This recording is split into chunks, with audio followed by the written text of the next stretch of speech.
1 year ago, I went over 10 starter tips to help you get started in Cookie Run Kingdom, and today, we're back at it again where we left off with 10 more tips to help you in the game and your overall progression. Now first off, I want to thank Cookie Run for sponsoring this entire video. It is usually not the content I produce, but I gotta say I am very excited to jump back into it for a part 2 of this guide. Now if you want to follow along, I'll be leaving a link down below where you can download the game. So let's get right into it. Let's do this. Getting those stars. Okay, if you've been playing for a while, can you go back into the first few story missions and complete them?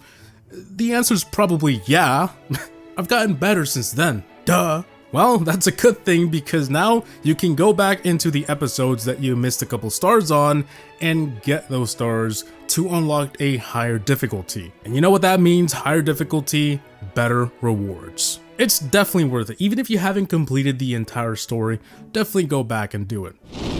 Use your treasures. The game is massive, which is great because I'll never run out of things to do. But on the other hand, it can be easy to forget about some of the most important things that can help you win more in arenas or pretty much play the story in easy mode. Treasures, they're like abilities or a boost or a buff for your team, and you can either find them or get some from the gacha. You really want to make sure you equip the best ones you have, and if you don't know if you have the best ones equipped, simply read what they do. Some of them are passive, some of them are active. Passive just means it's active the entire match, and active means that you have to activate it during the match. Personally, I like to use the passive treasures because those help me for my setup. Like I'm currently using the Gatekeeper's Ghost Horn, which increases the defense for all of my cookies by 31.4% the entire match. And the Squishy Jelly Watch that can decrease their cooldown by 11.4%. These treasures can also be upgraded to make them even more beefy. So whenever you have enough of them saved up, certainly go ahead and do that.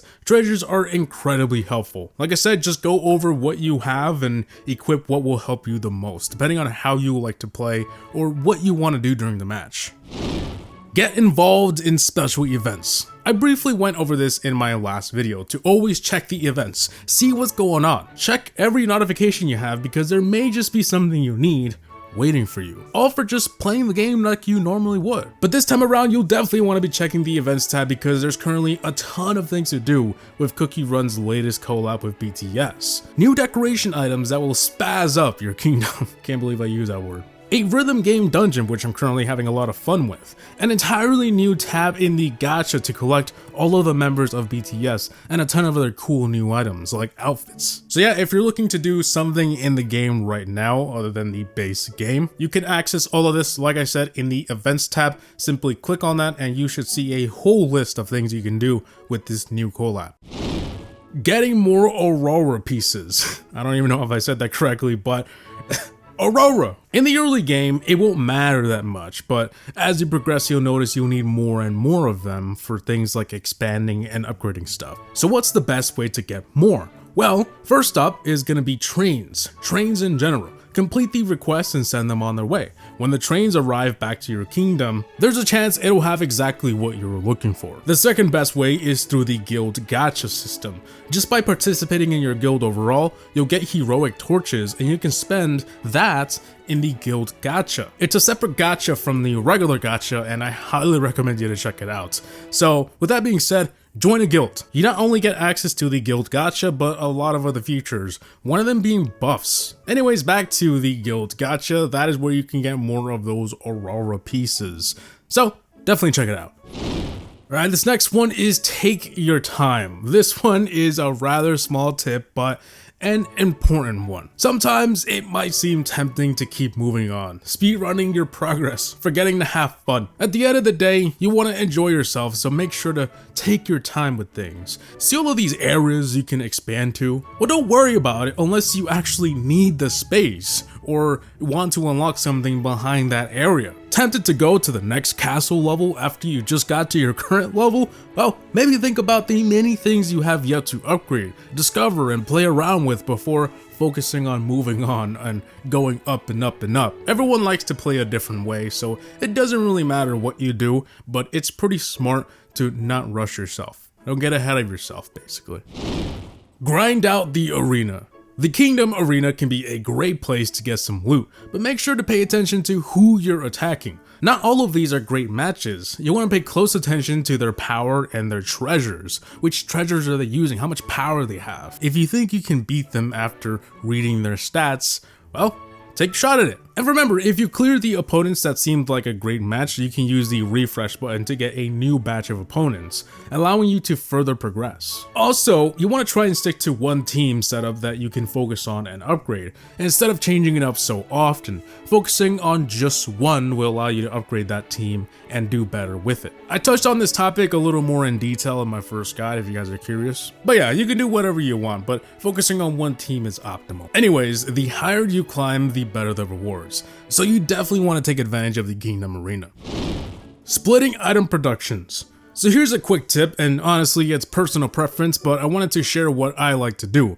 So obviously you have production buildings, and over time you'll get multiple of that same building to help you craft more of what you need. Which is great, because now if you have, for example, 2 smithies, you can put some axes in one and saws in the other, which is exactly what I recommend you to do. Split these buildings to produce 2 different things. Maybe on one you can have something that can be produced very quickly, and you just cycle between very quick items. And on the other one you can have something that takes hours. So yeah, it all comes down to personal preference, but that's just one tip that I wanted to share.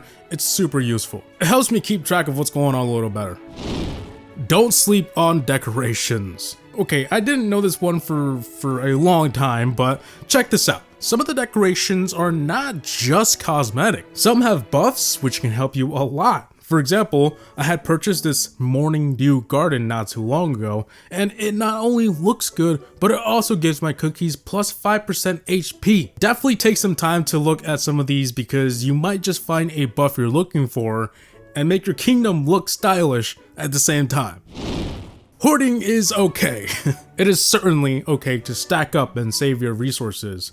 As we talked about in our first guide, you don't want to go upgrading every cookie you have the second you unlock it. Same goes for everything else. Don't go using every crystal, coin, treasure tickets, or literally any item that can help you progress. It's okay to save it for later, especially if you're strictly free to play. Sometimes, when there's special events going around, special cookies that you can't get later on, you might just thank yourself for having extra cookie cutters. Now this last one is very small, but if you ever forget what buffs you have, or you have too many so you can't keep track, simply check your profile. You scroll down and in the buff section, you can check what buffs are currently active. Nicely organized by where the buffs are coming from. It is super useful, and it's overall the profile is a nice place to check. All your stats are there and the achievements are at the bottom. It's a great place to be. So guys, those are my 10 more tips for Cookie Run Kingdom. I had a lot of fun with this one. I want to thank Cookie Run Kingdom for once again sponsoring this entire video. If you guys want to go ahead and download the game, make sure to go ahead and use my link down below. As we speak right now, the BTS event is going on. Like I mentioned during the video, there's a lot of cool stuff added into the game right now. New game modes, new cookies. Go check it out. Anyways, I hope you guys enjoyed today's video. Please like, comment, and subscribe. And as always, thanks for watching. Havoc Gaming out. Peace!